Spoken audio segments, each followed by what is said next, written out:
నీతిమంతులకు కలుగు ఆపదలు అనేకములు, వాటన్నిటిలో నుండి యెహోవా వారిని విడిపించును. కీర్తనలు 34:19. సమస్యలు అలుముకున్నప్పుడు, అన్యాయానికి గురైనప్పుడు, కష్టాలు సుడిగుండాలలో చిక్కుకున్నప్పుడు దేవుని విస్మరించి తప్పు మార్గంలోనికి వెళ్ళి బయటపడడమే మంచిదని అవిశ్వాసులు ఆలోచించి అలాంటి నిర్ణయాలు తీసుకుంటారు. కానీ నీతిమంతులకు, విశ్వాసులకు ఎన్ని విపత్తులు సంభవించినా మనల్ని దేవుడు విడిపించగలడనే విశ్వాసం కలిగి ఉంటారు.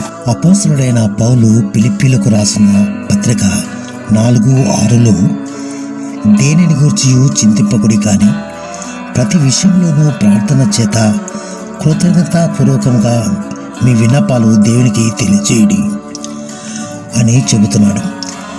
ఎన్ని ఆపదలు నిన్ను చుట్టుకున్నా నీ దేవుడు నిన్ను విడిచిపెట్టేవాడు కాదు. ఆయన జీవము కలిగిన వాడు, కృప కలిగిన వాడు, మాట తప్పనివాడు, కరుణ వాత్సల్యం గలవాడు.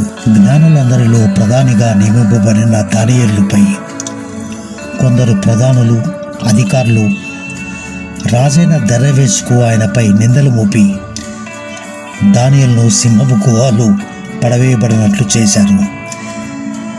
జీవము గల దేవుడు నీతిమంతుడైన దానియేలును ఏ సింహము అతనిని ముట్టనివ్వలేదు.